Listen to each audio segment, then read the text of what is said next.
Hola, buenas tardes a todos. Acuérdate, las tutorías se marcan por número de tutorías, llevamos 9, porque llevamos 4 lecturas y, no, 5 temas y 4, sí, este es el quinto tema, es la 9, ¿vale? Que acá casi me lías tú a mí, normal. Pero bueno, sí, el tema 5, desarrollo de la capacidad de representación, que es un tema que está muy bien, que es bastante facilito, ¿vale? Simplemente, ¿qué es la representación? Pues la construcción mental de lo que estamos viendo o viviendo en la realidad, ¿no? Entonces nosotros no pensamos, si ahora yo os digo que vamos a ir a coger el coche, vamos a conducir hasta la Plaza de España, vamos a tal, ¿verdad que podéis representarlo mentalmente sin tener que hacerlo?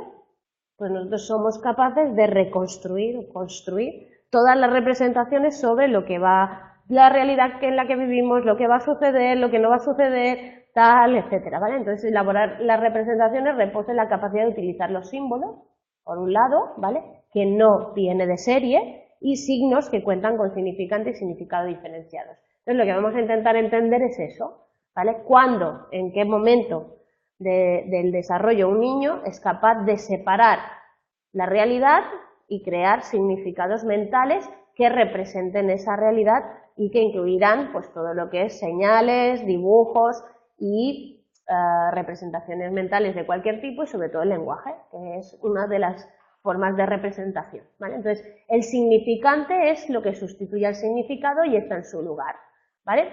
El significado es aquello que es designado por el significante. Entonces, no se trata del referente concreto, sino de la clase o tipo al que éste pertenece. Entonces, el significante en el ejemplo es la señal de alto, stop, ¿vale? Pero evidentemente esa señal no tiene nada que ver con alto, ni con stop, ni con, perdón, ni con frenar, ni con no seguir, ni con nada. Simplemente es un dibujito donde nos han puesto una palabra, además en inglés, y nosotros relacionamos, ¿vale? Y damos toda esa vuelta y decimos, vale, es que de esa señal que es un significante que quiere decir algo o representa algo, yo saco toda una conclusión que es que tengo que parar, ¿vale? Entonces, ni el significante es realmente lo que es, ¿vale? Acordaros.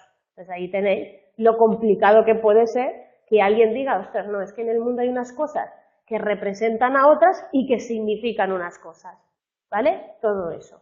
Y todo eso a nivel mental, cuando nosotros estamos en ello y no sabemos muy bien cómo se empieza. Entonces, una de las teorías del signo lingüístico de Saussure, que era un lingüista estructural, ¿vale?, sostiene que toda palabra tiene un componente material, ¿vale?, es decir, una imagen acústica fonológica, el sonido que nosotros oímos cuando oímos esa palabra, que él denominó significante, y un componente mental referido, la idea o el concepto representado por el significante, al que él denominó significado, ¿vale? Entonces, significante, el sonido acústico que nosotros oímos cuando decimos palabras, significado, lo que representa, ¿vale? Entonces, todo eso es un signo, y el signo es el elemento percibido sensualmente que se refiere a otro elemento. Entonces, fijaos que hemos puesto un signo no verbal, un signo como una fotografía, donde nosotros vemos esa fotografía y tenemos que sacar un significante, que es la fotografía, y un significado, que es la tormenta, ¿vale? Representa algo que pasa normalmente en el mundo, por la calle, cuando se nubla, ¿vale? Ese sería. Y luego hay, pues, el signo por excelencia, que es el que Saussure estudió, es el signo lingüístico, es decir, él lo que hablaba es que hay un significante que son unas letras o unos fonemas, según lo habíamos escrito, oral, donde hay una A, una R, una B, una O y una L, que juntas significan planta de tronco leñoso, grueso, ¿vale? Árbol. Ok, entonces siempre hay que entender la diferencia. Entonces Piaget habla que esa función simbólica, la capacidad de sacar ese símbolo y representarlo a través de un significante y un significado, ¿vale?, es lo que él llama capacidad de elaborar representaciones o capacidad o función simbiólica o semiótica, ¿vale? Entonces estamos hablando de que Piaget habla de simbolismo o función simbólica. Cuando lo leáis, acordaros, porque cuando es Piaget te lo dice así, y si no te habla de representación o semiótica. Permite utilizar significantes para referirse a significados. Es cuando yo ya soy capaz de empezar a utilizar esos significantes para significar algo. ¿vale? El significante está en lugar de otra cosa. La a la que se refiere, ¿vale? Y designa un objeto, una situación, un acontecimiento, un tal. Y utilizar significantes diferenciados del significado, ambas inmensas posibilidades del pensamiento y la capacidad de actuar en la realidad. ¿Por qué? Porque no tenemos que tener las cosas delante, sino que yo ya puedo pensar cómo voy a hacer el camino a mi casa esta noche, o mañana cómo voy a hacer la compra en el supermercado de al lado de mi casa, que yo sé dónde están las cosas, entonces primero voy a buscar esto porque luego cogeré aquello que está congelado y mejor lo cojo al final y y yo puedo estar actuando en el mundo, preparándome para hacer no sé qué, no sé cuántos, o todo lo que voy a hacer mañana o tal, y yo soy capaz de hacer eso sin tener que actuar sobre la realidad, incluso tomar grandes decisiones y luego no cumplirlas, por ejemplo, ¿vale? También puedes hacerlo mentalmente y no. Pues no cumplirlas, lo que he dicho. Grandes decisiones de lo que voy a hacer y no, mañana empiezo de tal, lo de irte a caminar por las mañanas o tal, voy a hacer, no, me apunto al gimnasio, tal, ahora que viene el fin de año, teoría, venga, todo lo que vamos a hacer a partir del día 1, tal. Somos capaces, pero luego no lo vamos a hacer, ¿vale? A veces sí, pero bueno. Entonces no tenemos que actuar materialmente sobre la realidad, sino que tenemos esa gran capacidad de actuar de manera abstracta sin estar directamente. Entonces eso permite construir representaciones y modelos complejos de realidad donde yo puedo saber lo que va a pasar, cómo voy a actuar, qué quiero que pase, qué me pueden decir, qué no me pueden decir, qué tal, ¿vale? Entonces a partir de ahí yo asumir cómo va a ser la situación o cómo puedo actuar. Entonces, hay 5 conductas que nos indican que esto empieza a suceder, ¿vale? La primera es la imitación diferida, la segunda son las imágenes mentales, luego el lenguaje, el dibujo y por último el juego. Entonces, las distintas acepciones de representación, cuando hablan de representación en los modelos de desarrollo, hablamos de 2 sentidos. Para Piaget, ¿vale? Habla de la función semiótica, ¿vale? Que es la capacidad que permite utilizar significantes definidos de significados. Esto que estábamos hablando de su desarrollo y de cómo nosotros ya somos capaces de representar todo lo que vaya por el mundo, incluso lo que va a ser o lo que no va a ser, ¿vale? Y luego está para referirnos a los modelos de realidad que los sujetos construyen al conocimiento que forman del mundo, ¿vale? Entonces estamos hablando de la capacidad función semiótica de crearlo y además de esos modelos de realidad, ¿no? Entonces yo tengo una representación mental de cómo es la clase de psicopatología del lunes que viene, pues ya lo sé, ¿vale? Y también puedo tener pues la capacidad de crear eso. Entonces, los antecedentes de la representación es que empezamos complicado origen tanto filogenético como antegenético. No se sabe muy bien por qué surge, pero aparece en otros mamíferos, ¿vale? Y se produce en los niños durante el periodo sensorio-motor. Acordaos que estamos en el periodo sensorio-motor, todavía no lo hemos acabado, hemos hablado de las relaciones emocionales en este periodo y ahora vamos a ver todo el tema de la inteligencia esta. Es de larga gestación, es un proceso que se va adquiriendo lentamente, ¿vale? Acordaros después de haber descubierto la permanencia del objeto también. Ahora ya sé que los objetos, aunque yo no los vea, existen, con lo cual yo ya puedo empezar a usar la mente. Y hay que verla en conexión con otras actividades de extracción e interpretación, ¿vale? Entonces vamos a ver cuáles son. Piaget admite que durante ese periodo sensorio-motor la presencia de una capacidad de interpretación de índices o señales, ¿vale? Que otros llaman representación, aunque no utiliza este término él todavía, porque cree hasta que no se produce realmente la diferenciación entre significante y significado. Es decir, hasta que yo no soy capaz de diferenciar que una cosa es el significado que yo tengo en la mente y otra cosa es lo que significa, ¿vale? No estoy hablando, o según Piaget, no podemos hablar de representación, ¿vale? Entonces esta representación previa, la primera, la light, ¿no?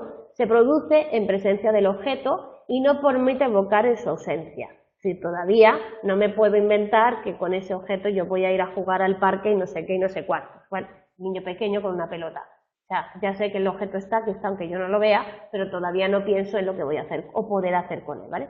Entonces, para Piaget, para concebirla como representación, es necesario que el objeto no esté presente. Es decir, que yo no tenga el objeto delante para poder y hacer toda esa planificación. Entonces, la representación en el periodo sensorio-motor se produce. El niño ha ido extrayendo regularidades, acordaros, de reglas que vamos cogiendo de, bueno, cuando me ponen el abrigo es que me van a sacar a pasear. Como me pongan el abrigo y me dejen en casa, monto piporro, porque esto no puede ser, que eso es mi regularidad es cuando pasa esto, entonces esto, ¿vale? Lo que permite saber cómo se van a desarrollar algunos acontecimientos. Hacia el segundo o tercer estadio del periodo sensorio-motor, desde un mes y 8 meses, empezamos a ser capaces de reconocer situaciones a partir de un solo aspecto de la situación, ¿vale? De extraer y decir, si pasa esto, viene luego todo esto, solo con un poquito de esa realidad. Y poco a poco voy a adquirir un dominio mayor en ese terreno donde yo seré capaz de identificar los objetos a partir de un pequeño fragmento visible. Yo veo una colita y ya sé que va a venir nuestro lagartija de esta mañana, ¿no? De esta tarde.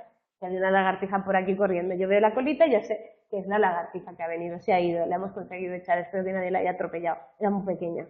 La percepción de una parte del objeto se convierte así en un índice de presencia. O sea, yo veo parte y digo, uy, aquí ya hay algo, ya va a venir algo, ¿vale? Ahí empezamos con la imitación, donde ya empezamos a ser capaces de representar, siendo inicialmente motor. Es decir, cuando el niño ya puede hacer algo que hacen los demás, significa que él ya está representándose en su mente eso para luego poder hacerlo. Porque el cerebro es el que controla el movimiento, por lo tanto, si yo veo que alguien hace así y yo hago así, es que yo ya estoy representando lo que él ha hecho en mi cerebro, ¿vale? Y entonces, al final del periodo sensorio-motriz, en el sexto estadio empieza a manifestarse la capacidad de utilizar medios simbólicos para referirse a situaciones y cosas. Ya soy capaz de decir esto es como aquello, o ya puedo empezar a pensar en abstracto. Y al final de ese periodo aparecen nuevas actividades, que es cuando se supone empiezan esas representaciones. El lenguaje, ¿vale? Comenzar a hablar y comunicarse, los juegos, el comportarse como que está durmiendo, comiendo algo inexistente, ese juego de qué bueno, come esto y no sé qué, ¿vale? Y imitar en diferido, que es hacer una conducta que ha visto a cabo hace un tiempo, ¿vale? Entonces esta capacidad de representación y comunicación se desarrollan a una enorme velocidad durante el segundo año. Estamos en el periodo en que de un año y medio tal, empezamos con las palabras tal, pero a partir del año 2, lenguaje a tope, contar lo que ha pasado, dónde voy a ir. Claro, una niña de 2 años y medio te cuenta que estas navidades se va a ir de viaje con un avión, ¿vale? No te cuenta mucho más, pero te cuenta eso. Ya representa su visión de que algo va a pasar. Vale, entonces el lenguaje es el que abre la posibilidad en capacidad de representación de la realidad o su propia acción y construye un elemento importante para la capacidad cognitiva. El lenguaje permite muchas cosas y construye muchas cosas. Diversos tipos de significantes. Bueno, cuando hablamos de significantes, Piaget establece una clasificación de los tipos de significantes de acuerdo con el grado de conexión que es lo que designa, ¿no? Entonces, uniéndose a las propuestas de Saussure. Entonces hay índices o señales, símbolos y signos. Esperad que os los explique. Los índices o señales son significante y significado no están diferenciados, sino que el significante es una parte, trozo o aspecto, ¿vale? Es una señal, un índice de algo que está indisolublemente unificado al significado. Es decir, si hay humo, uno interpreta que hay fuego, ¿vale? Si hay un ruido, hay que alguien está, o si hay alguna voz, es que hay alguien hablando, tal, ¿vale? Entonces eso es una señal de que está pasando algo, ¿vale? Pero evidentemente va unida a lo que representa, ¿vale? Entonces interpretamos algo a partir de un elemento de la propia situación, ¿vale? Y su interpretación no constituye una manifestación de representación propiamente dicha, porque en realidad yo lo que estoy haciendo no es representar algo en abstracto, sino coger la información y decir, si pasa esto es por esto, ¿vale? Entonces si ahora, no sé, oímos que empieza a tronar, es que hay una tormenta, no va unido, no vamos a oír truenos si no hay tormenta, ¿vale? Es un poco esa idea. El símbolo es la relación entre el significante y significado, es motivada por ambos guardan una cierta conexión. Por ejemplo, un dibujo de una mesa, ¿vale? O una fotografía de alguien. Pues pueden considerarse como una representación simbólica de los objetos que representan, pero en realidad están ahí, ¿vale? Tienen una conexión. El juego simbólico, por ejemplo, cuando un palo se coloca entre las piernas y hace de caballito, que eso es un juego que suele hacer toda la gente, o un círculo que lo usan como un volante de coche, ¿vale? Entonces eso son esa conexión indirecta, metafórica, pero que existe entre ese significante y significado. Por tanto, sería un símbolo de esa cosa, ¿vale? Señal, índice, señal o indicio es algo que viene junto, ¿vale? símbolo algo que guarda una cierta conexión entre significante y significado, ¿vale? A veces esa conexión es indirecta, puede ser individual o colectivo, ¿vale? En muchos casos, donde se reconocen fácilmente, ¿vale? Y que son compartidos por el propio grupo. Lo del caballito lo conocemos todo, lo de conducir con un aro también lo conocemos todo, ¿no? Hay ciertas señales que en la cultura general han quedado como, mira, ¿qué está haciendo? Pues se hace así, ¿qué significa? Que está bebiendo, ¿verdad? O sea, es un juego simbólico, pero representa eso. Y lo podemos entender todos. Y el signo es cuando ya no hay una relación entre el significante y el significado, es totalmente arbitraria, ¿vale? Entonces ahí, por X motivos, se ha establecido como tal y ha quedado como algo que se ve. Por ejemplo, en la letra A y el sonido A, que no tienen nada que ver, es totalmente arbitrario. Todos los signos del lenguaje son una representación gráfica de un sonido que no tiene nada que ver con ese sonido, ¿vale?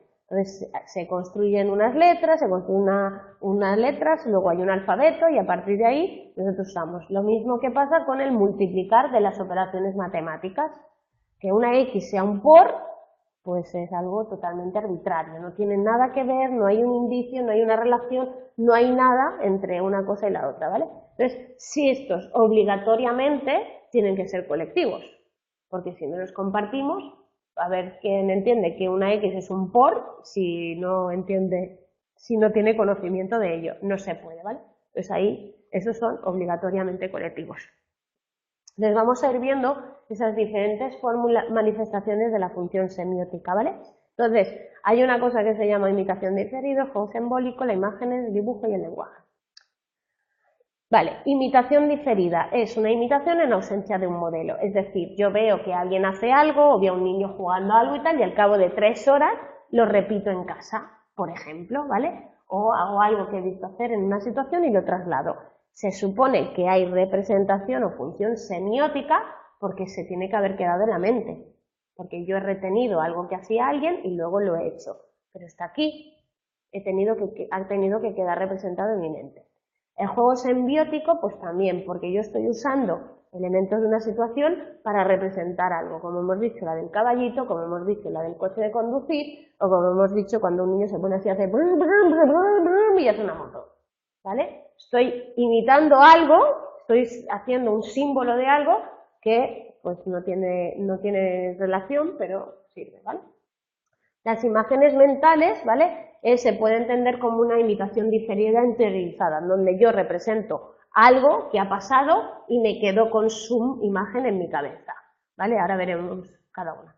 Y el dibujo, pues más que una copia de realidad, sabéis que en el dibujo uno interpreta, ¿no? Y hace cosas. Y veremos los dibujos, como los niños al principio hacen un tipo de dibujos, luego otros, ¿vale? Y cómo van cambiando o interpretan esa realidad de una manera concreta, ¿no? Como cuando hacen a los hombres cabezones. Cuando más pequeño es un niño que ya sabe dibujar, las personas somos más cabezonas, luego vamos cogiendo estilismo, ¿eh? Porque si no, o sea, eso es un poco esa imagen, ¿vale? Y el lenguaje, que es ese signo arbitrario que ya es conseguir hablar de cualquier cosa, incluso cuando no está presente, y poder decir, pues yo hoy he ido a montar en bicicleta por el paseo marítimo y tal, y aquí nadie, ya puedo explicar lo que sea. Entonces, cada uno de ellos, la imitación que se realiza en ausencia de un modelo se llama la imitación diferida si ha pasado algún tiempo, ¿vale? Aparece al final del periodo sensorio-motor, cuando la imitación deja de ser una copia de la realidad y se separa del contexto. Es decir, no estoy imitando a alguien que está haciendo algo, sino a alguien que ha hecho algo y yo lo he visto. Y tiene que existir un modelo mental interno, evidentemente, porque si no, no puedo mantener ese recurso en marcha. Salud.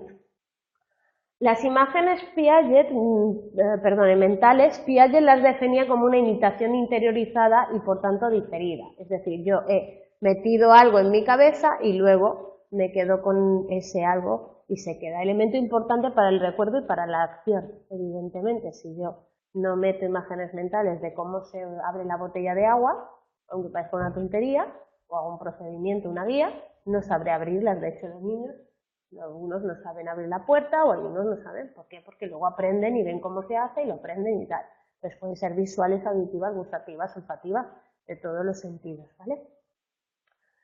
Son algo interno, ¿vale? Que nos queda cuando no tenemos delante la situación. que podemos evocar, perdón, que nosotros podemos pensar en ello, hacerte una imagen mental de la playa, por ejemplo, y podéis hacerla, o de cualquier cosa, pero son algo más que una huella que deja la percepción, ¿vale? Porque la percepción sería una visión momentánea de acuerdo de esto y tal, pero esto es algo que se queda porque vosotros sois capaces de evocarla y con todo hasta que huela a mar. O sea, la gente que sabe imaginar bien y que retiene bien la información puede usar la imaginación mucho porque sabe imaginar en todos los niveles. De hecho, también se entrena eso, a veces, dependiendo de las personas, pues se les entrena. Pero son algo más que la huella e implican todo el conocimiento que el sujeto tiene de dicha situación, es lo que decíamos. Si yo pienso en la playa, pues puedo pensar en los sonidos de las olas, en el olor del mar, en el tacto de la arena, en el tacto del agua, puedo meter ahí y hacer una amalgama de todo lo que compone esa situación y tenerla dentro de mi mente, ¿vale? Entonces, forma de representación más difícil de estudiar porque no podemos llegar a ellas directamente y por lo tanto se tienen que estudiar a partir de que alguien te lo cuente y te diga, ay, sí, la arena era con blanca, como la del Strength y no sé qué, y el agua y las olas, ¿vale? Un poco así. Pero las imágenes comparten muchas características con los objetos que representan. Evidentemente estamos haciendo imágenes mentales de algo que yo he visto y tal, que yo puedo ver en muchos sentidos, ver en tacto, ver en olor, ver en tal, pero al final es algo que yo he visto. Y actúan de manera distinta, información verbal y hay datos que parecen apoyar que la manipulación de las imágenes se parece más al examen directo de los objetos que al lenguaje, ¿vale? Es decir, parece que no se usa tanto el lenguaje, sino como la imagen y darle vueltas a las cosas. Besiach y Luzzati estudiaron sujetos que habían sufrido daño cerebral en la parte parietal del hemisferio derecho y que desarrollaron una negligencia visual, ¿vale? Entonces ese lado cerebral afecta lo mismo a la percepción que a las imágenes. La imagen no es una huella de la percepción, sino que es una composición propia de la percepción y podría parecer que existe un modelo mental completo que explora en el momento en que se solicita la formación de la imagen. Entonces la imagen no son residuos de la percepción, parecen analizarse como una percepción real y se exploran como si estuvieran delante del objeto, ¿vale? Entonces, cuando yo creo o veo mi imagen mental, la veo tan nítidamente como si yo la tuviera realmente delante, ¿vale? Entonces la percepción no es tan profunda, no es tan capaz de mantener eso, tiene que crearse una imagen mental. Evidentemente tengo que percibir algo para crear mi imagen mental, si no hay percepción no hay. Pero yo doy un paso más cuando lo integro dentro de mi mente y cuando se mete dentro ya va más allá de la percepción, ¿vale? Por tanto yo tengo esa imagen tal cual ha quedado, construida por mí. Y la puedo reconstruir como quiera e incluso la puedo hacer cambiar, ¿vale? Puedo ir creando diferentes imágenes e introducir modificaciones. Piaget e Inele estudiaron el desarrollo de las imágenes en relación con las operaciones de la inteligencia, ¿vale? Entonces, ellos se oponen a la idea de que las imágenes derivan de la percepción, ellos saben de que la imagen es el resultado de la actividad del sujeto. Acordaros que Piaget siempre habla de constructivismo, o sea, yo voy construyendo la realidad, yo voy construyendo mi aprendizaje, yo voy construyendo mis modelos, todo es así, ¿vale? Entonces, ellos se niegan evidentemente a eso y proviene de la imitación y la construcción y la constituyen una imitación interiorizada, es decir, yo veo algo, lo imito, me creo mi imagen mental y a partir de ahí sigo haciéndolo, ¿vale? Pero eso tiene que estar y yo tengo que crear mi imagen mental. Entonces, las razones para dudar de la procedencia directa de las imágenes a partir de la percepción son las neurológicas, evocación interna de un movimiento desencadena las mismas ondas eléctricas tanto en el cerebro como en la musculatura, eso es lo que ya sabemos. Cuando yo pienso o pienso en algo de comer, en el sabor, en el olor o tal, sabemos que se activan zonas neurológicas de sabor o zonas neurológicas de olor, ¿vale? Y por tanto no tiene por qué ser percepción, sino que es algo que yo construyo dentro de mi mente porque se pondrán en marcha mecanismos neurológicos que activan todo eso que yo tengo en mi mente. Si las imágenes provinieran de la percepción, deberían existir desde el nacimiento, o sea, podríamos percibir cualquier cosa, todo lo que hemos percibido a lo largo de nuestra vida lo tendríamos que mantener. El niño no mantiene esas representaciones, se forman el final del sensorio motor, ¿vale? Entonces, si fuera percepción, percibir sí que percibimos desde pequeños, ¿vale? Por lo tanto, no puede ser. Y las imágenes derivan de la imitación y del conocimiento que se tiene sobre el objeto de la situación. Es decir, se van creando a partir de conocer ese objeto e imitarlo. Entonces, los estudios sobre el desarrollo de imágenes en los niños han mostrado que estas se encuentran muy ligadas al nivel de desarrollo intelectual del niño, ¿vale? Y no tanto a la percepción o a lo que uno puede ver o oír o tocar, ¿vale? Y el niño forma imágenes de las cosas o de las situaciones según las va entendiendo, ¿vale? Más que según cómo se desarrollan delante de él. Es decir, el niño te puede contar una historia radicalmente diferente a lo que ha visto porque él ha entendido eso, ¿vale? Entonces ahí tenéis esas cosas que te cuentan los niños que flipas y dices, uy, si este estaba viendo una cosa que yo no estaba viendo, porque él entiende desde su referencia, acordaros, entonces él construye esa realidad.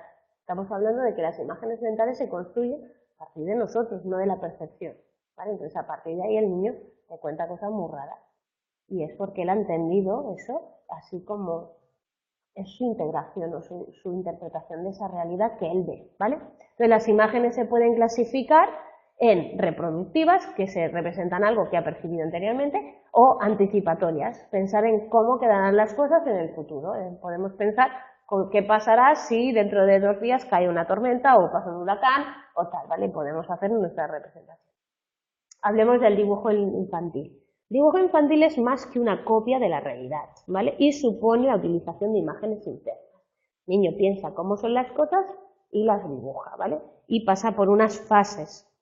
Pero también surge de esa actividad motora prolongada que tiene que tener el niño para poder reproducir, ¿vale? Cualquier dibujo, y es una información de imitación de la realidad, porque al final normalmente guarda parentesco con lo que se ha visto o con lo que piensa el niño que es, ¿no? En dibujar un árbol, pues un niño empieza dibujándote normalmente un círculo y luego ya le pone unos palos y luego ya a lo mejor tal y luego ya tal, ¿vale? Pero es algo que él va imitando esa realidad que él ha visto. Entonces, el dibujo está vinculado con el juego porque se disfruta pintando y dibujando y es una cosa que le gusta mucho. También con las imágenes mentales, que son esas imitaciones interioridades y de imitaciones exteriorizadas, ¿vale? Y con su lenguaje, con el lenguaje la versión escrita, ¿vale? Porque hablan de que uno va empezando luego a descubrir la escritura, ¿vale? Y cómo podemos contar las cosas sin hacer dibujos, ¿no? En principio es icónico, una imagen, ¿vale? Un árbol, pero luego ya escribimos la palabra árbol y sabemos que esa palabra representa toda esa imagen icónica y ya no tengo que hacerlo y paso al siguiente nivel, ¿vale? Entonces por ahí tienes eso. El dibujo tiene un componente motor porque hay que controlar mucho la psicomotricidad fina, ¿vale? Tiene un componente cognitivo porque el niño entiende su realidad, ¿vale? Desde el espacio y el tiempo, ya veréis cómo conciben diferente en función de la fase en la que se encuentren, ¿vale? Y tiene un componente afectivo porque muchas veces explica lo que les interesa, que les preocupa, lo que desea. Por ejemplo, hay un test, el test de la familia, que supongo que lo habéis oído hablar, que es que a los niños se les hace dibujar una familia, ¿vale? Entonces hay gente que entiende de estas cosas, pero si no entiende, pues igual bastante representativo, ¿vale? Imaginaos una niña que su madre lleva 2 años separada de su padre, tiene una nueva pareja, ¿vale? Y en el test del dibujo de la familia hace a la nueva pareja de su madre, grande, pintada en colores, a la madre al otro lado y a la niña en medio, todos pintados con color y tal. Y en la esquina de arriba de un de estos dibuja al padre. No tiene mucho, ¿ves? No hay que ser psicólogo para eso.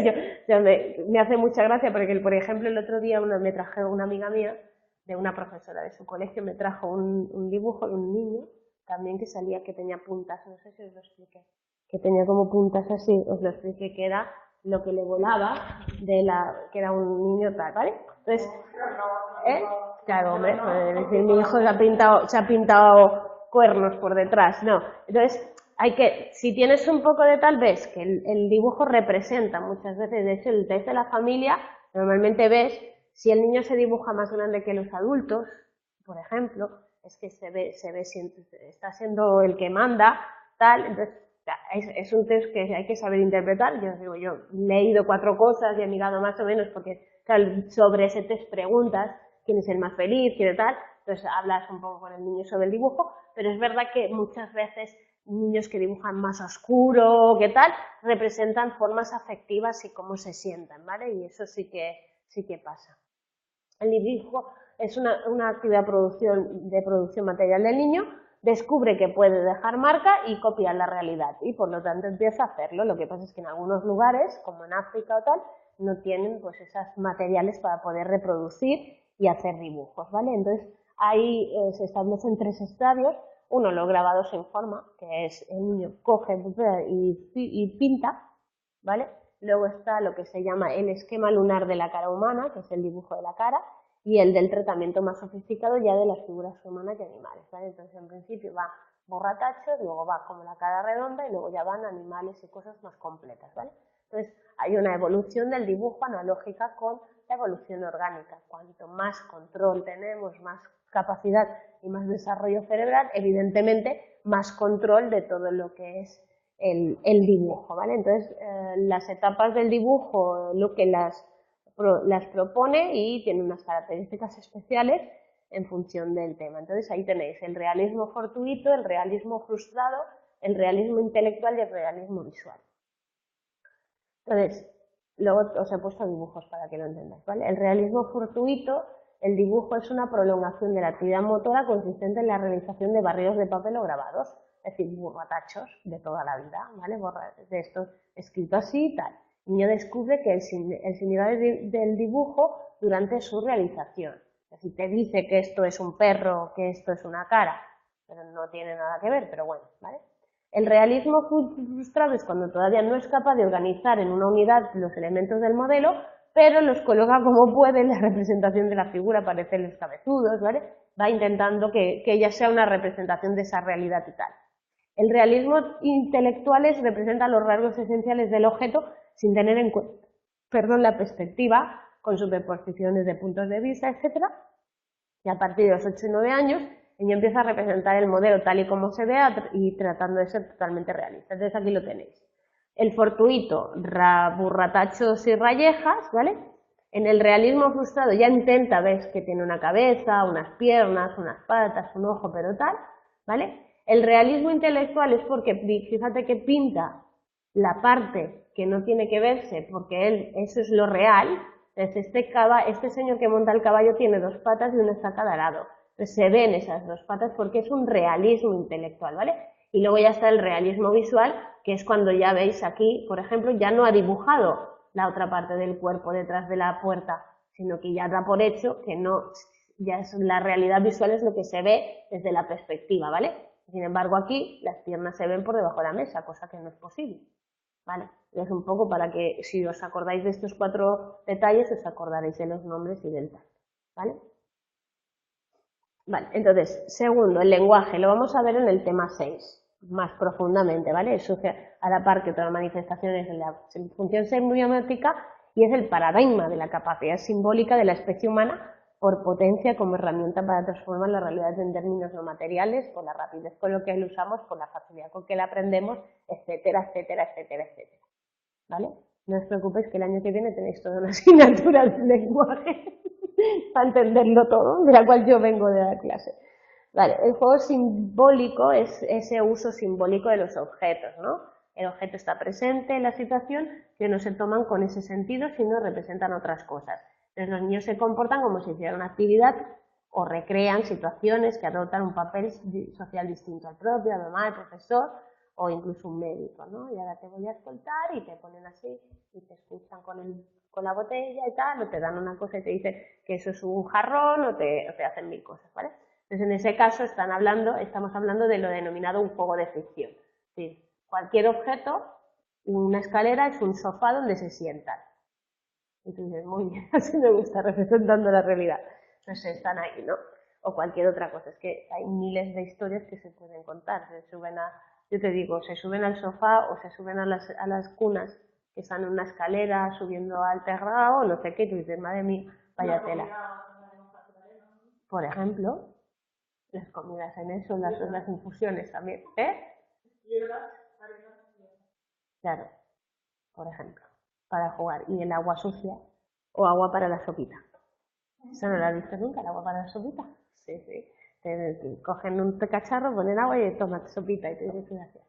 A veces no, a veces solo te traen un cacharro. Dicen, este es el plato de la sopa. O sea, qué pobre, ¿no? Con un poquito de agua o algo, no sé. Tal, pero sí, todos estos ejemplos es eso. Ya empezamos a hacer pues el juego simbólico. Pensad que estamos hablando de niños pequeños, ¿eh? Estamos hablando del segundo año de vida. No estamos hablando de que ya eres mayor y haces un juego de imaginación o tal, sino niños que están descubriendo eso y que es todo un mérito ser capaz de transformar algo en otra cosa, buscándole un significado y una relación, ¿vale? Porque ahora aquí nos reímos de que qué gracioso las piedras, pero tú buscar piedras y decir que son comida tiene tela.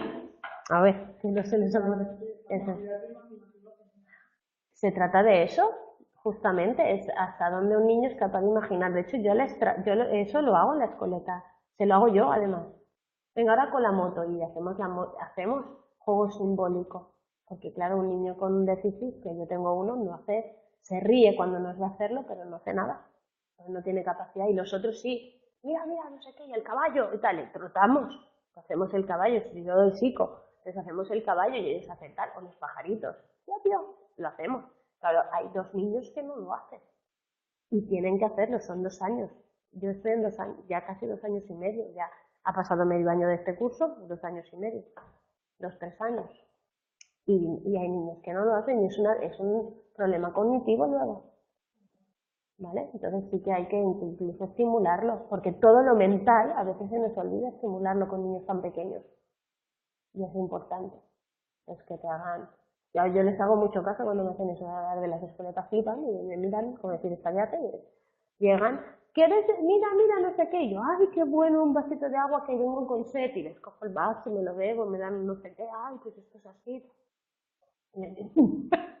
Pero luego ellos me imitan en eso, y entonces ellos hacen su propia representación, y a veces me traen así, me dicen, toma, chocolate, venga, dame, ay, qué bueno, chocolate. Entonces no te dan nada. En ese caso ya no te dan nada, pero tú te lo comes, porque es maravilloso que te traigan chocolate. Es un poco, porque es un proceso cognitivo importante y superior, que a veces los procesos cognitivos son los que pasan desapercibidos. El pequeño que ande, que tenga equilibrio, que corra, que coma y que duerma. Y tú dices, sí, que piense, porque ya empieza, ¿vale? Que hable, perdón, el lenguaje sí se controla mucho, ¿vale? Pero claro, si no te hace signos de un poco de simbólico, ¿eh? Pero justamente yo les hago memoria, les dije a los padres, ahora con vuestros hijos yo haré juegos de memoria. Y se quedan flipados. Pero claro, pero a ver, se tienen que acordar de dónde está su cajón. Si no, les mezclo los zapatos y luego tienen que elegir los suyos. A todos, todos, ahí los zapatos. O que me digan de quién son los zapatos que son de otro, por ejemplo. O que coloquen las cosas en su sitio. O que vayan a buscarlas. ¿Dónde está a ver, alguien me trae el túnel, y entonces ellos van, hay un armario donde está el túnel, y entonces ellos van a buscarme el túnel. Están trabajando memoria. Es que todo eso se puede trabajar. Lo que pasa es que, claro, tú explicas a los padres, voy a trabajar 2 años, memoria. Y ya se te quedan así, dicen, ¿qué? Digo, pues claro, hombre, que se acuerde. Tengo uno que me dice, ¿tú le estás enseñando a quitarse los zapatos? Digo, pues claro, ya te lo dije, psicomotricidad fina, conmigo se tienen que terminar poniendo los zapatos solos, no solo quitándolo, poniéndolos. Y me dice, ya, es que la madre al lado. Es que le he dicho que si ve que lo intenta, que no se lo haga el padre, esto el padre. Digo, dice, porque claro, tú le estás enseñando y el otro va y se los pone. Digo, no, déjalo que él lo hace, ya se los quita solo, en concreto. Ponérselos no. Y va a tardar en ponérselos solo, porque ha descubierto que las niñas se los ponen. Es lo que tiene. Pues seguimos, vale. Entonces está muy ligado a la imitación diferida y a partir de los 4 años se observan ese progreso ya hacia la complejidad de los juegos, representaciones más exactas de la realidad, pero vamos, juegos de guiones donde ya hacen una casa, ya van a comprar la tienda de la de al lado, que la otra niña tiene una tienda, que no sé qué, y entonces ya es un juego súper increíble, ¿vale? Entonces se fijan planes de acción, argumentos de historias, tú eras la chica, yo era el chico, o tú eras la que iba aquí, yo venía de allí, te traía no sé qué, y no sé cuántos, y ya tal, ¿vale? Hay mucho estereotipo de género, por eso digo, tú eres la chica, yo soy el chico, yo soy la mamá, tal, ¿vale? Y entonces hacen mucho esos papeles, ¿vale? Tal, contenido tomados del mundo circundante, evidentemente de lo que ellos ven o de lo que ellos conocen, y manifestación de sentimientos, deseos y relaciones con la realidad. Yo tengo hambre, yo quiero esto, no, a mí no me des esto, no, yo no quiero ser esto, no es que tú me dices y tal, ¿vale? Y ahora vamos al siguiente juego. El juego comienza muy pronto, ¿vale? Hemos hecho el dibujo, ahora vamos al juego. Comienza muy pronto y perdura a lo largo de toda la vida, engloba muchas conductas, ojalá perdurara más, la gente jugará más. Engloba mucha gran cantidad de conductas y característica común es que produce placer al realizarlas y satisfacción, ¿vale? Y su práctica constituye un fin en sí mismo, se juega por jugar. Entonces, ¿para qué juega el niño? No, pero tú le haces juegos que aprenda. Bueno, el niño juega por jugar. Yo puedo hacerle juegos que le aprenda, pero él juega por jugar y él va a creer que está jugando, ¿vale? Y es un poco la realidad del juego, el juego es el juego, ¿no? Entonces, Carl Guth, a finales del siglo XIX, hace una teoría del pre-ejercicio. Es como nosotros estamos preparándonos, prehaciendo lo que luego vamos a hacer. Y es una maduración psicofisiológica que va muy ligada al crecimiento. De hecho, hay juegos, cada vez veis, que en lo que hemos dicho, por ejemplo, de realizadas más con la realidad, imitación más fina, ¿vale? De cosas más concretas, que vamos cogiendo estereotipos, que vamos a... y parece que cada vez va esto, que puede ser ese acercamiento psicofisiológico a esa realidad. Luego, para Freud el juego está relacionado, como no, con la pulsión inconsciente, ¿no? El niño manifiesta sus deseos, el niño juega a pegar, va a ser un asesino en serie. Vygotsky, el juego es una actividad social, donde se da la cooperación, se relacionan unos con otros, se crea esa relación mutua. Brunner habla de que el juego está vinculado a la inmadurez con la que los seres humanos nacemos, ¿vale? Para permitir ir produciendo conductas y que luego haya esa variación a la hora de adaptarnos a la realidad y seamos más flexibles y más capaces. Y para Piaget no es una conducta diferente de las actividades no lúdicas. Es decir, para Piaget es una conducta más, ¿vale? Que consiste en orientación que acentúa algunos caracteres de la actividad. Ya está, ¿vale? Entonces es una asimilación deformante, predominio de la asimilación. El niño no incorpora a la realidad sus esquemas, ya que no se preocupa de acomodarse a esa realidad, sino que la modifica a su conveniencia. Es decir, yo asimilo, juego a unas pautas, hago tal, pero luego no acomodo mis esquemas. Yo sé que esto no es una moto, ¿vale? Y no me invento que esto es una moto. Yo sé, lo asimilo como tal, pero luego no creo la segunda parte del aprendizaje, sino que se queda en eso, en asimilación deformante. Tipos de juego. El juego de ejercicio, ¿vale? Es una repetición de actividad de tipo motor que inicialmente tenía un fin adaptativo, pero que por puro placer, el ejercicio sirve para consolidar lo adquirido, ¿vale? Entonces todas las actividades sensorimotores se convierten en juego, entonces el niño corre, por ejemplo, sube, salta, ya está, es todo eso, ¿vale? Simplemente es un juego de ejercicio, vuelve a repetir lo mismo. El juego simbólico, pues cuando empieza ya a hablar del simbolismo, entre los 2-3 años y los 6-7 años, entonces el niño ya reproduce escenas, imitación diferida, como hemos dicho, imita y produce escenas y modifica como si a él le van bien, ¿no? Entonces sí, no porque tú no eras esto, sino que ahora eres lo otro, porque ahora tienes que extraer y no sé qué, ¿vale? Y va jugando este juego. Y muchos juguetes son apoyo para realizar este juego simbólico, por ejemplo, las cajas de los regalos.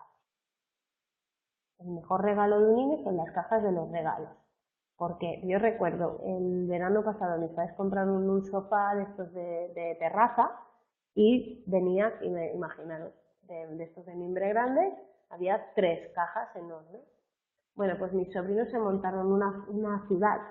Cada caja era la casa de uno y pintaron cuadros dentro, o sea, tuvieron aquellas campadas de encima y decía, les hemos comprado un sofá para que estén aquí tumbados y están más felices, estaban todos abajo en medio del campo, porque es campo, con sus casas y nos hacían ir a ver su casa y hicieron ventanas, les hicieron tal, les hicieron cual, ¿vale? Entonces ahí ya están usando todo eso para crear y crearon su ciudad.